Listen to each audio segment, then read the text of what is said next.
Hi అండి, welcome to mass kitchen. ఈరోజు చాలా ఈజీ రెసిపీ అండి, ప్రసాదం రెసిపీ దద్దోజనం. ఇప్పుడు ఎలా చేయాలో చూద్దాం. నేను ఒక చిన్న గ్లాస్తో చూపిస్తున్నా అండి. ముందుగా ఒక చిన్న గ్లాస్ రైస్ గిన్నెలో వేసుకుని 2-3 సార్లు శుభ్రంగా కడుక్కోవాలి. తర్వాత అందులో 3 గ్లాసులు నీళ్ళు పోసుకోవాలండి. మామూలు రైస్ అయితే మనం ఒక గ్లాస్కి 2 గ్లాసులు నీళ్ళు పోసుకుంటామండి. కానీ దీనికోసం అన్నం కొంచెం మెత్తగా ఉడకాలి కాబట్టి కొంచెం వాటర్ ఎక్కువ పోసుకోవాలి. కుక్కర్లోనైనా వండుకోవచ్చు, మామూలుగా అయినా వండుకోవచ్చు, కానీ అన్నం మాత్రం మెత్తగా ఉండాలి. ఇప్పుడు స్టవ్ వెలిగించుకుని స్టవ్ మీద రైస్ పెట్టుకుని ఉడకనివ్వాలి. చూడండి, అన్నం మొత్తం ఉడికిపోయిందండి. ఇప్పుడు వేడిలోనే అన్నంని కొంచెం మెదుపుకోవాలి.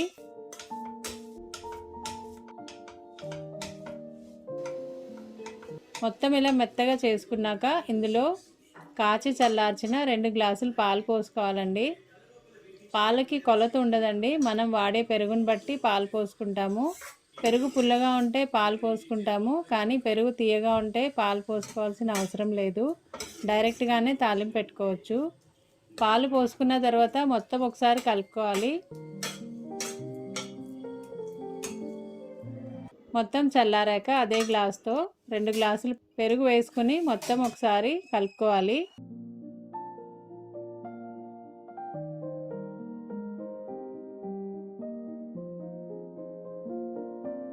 తర్వాత అందులో సరిపడ్డ ఉప్పు వేసుకుని మొత్తం ఒకసారి కలుపుకోవాలి.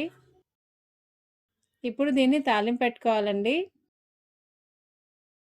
స్టవ్ పైన ఒక చిన్న ప్యాన్ పెట్టుకుని అందులో నెయ్యి కానీ నూనె కానీ వేసుకోవాలి. నేను నెయ్యి వేస్తున్నా అండి, నెయ్యితో అయితే చాలా బాగుంటుంది.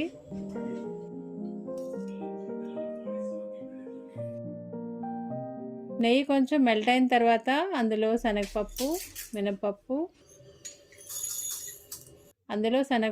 మినపప్పు వేసుకుని 2 నిమిషాలు వేయించుకోవాలి. తర్వాత ఆవాలు, జీలకర్ర కూడా వేసుకుని 1 నిమిషం వేయించిన తర్వాత 2 మిరపకాయలు తుంచుకుని వేసుకోవాలండి. ఇవి వేగిన తర్వాత మిరియాలు, అల్లం ముక్కలు, ఇంకా సన్నగా కట్ చేసుకున్న పచ్చిమిరపకాయలు వేసుకుని బాగా వేయించుకోవాలి.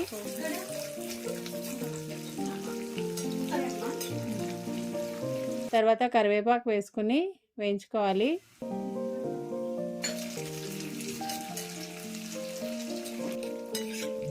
ఇప్పుడు పెరుగు అన్నంలోకి తాలింపు పెట్టుకోవాలండి. ఇంతే అండి దద్దోజనం. ఒకసారి ట్రై చేయండి. వీడియో నచ్చితే ఒక లైక్ చేయండి. Thanks for watching.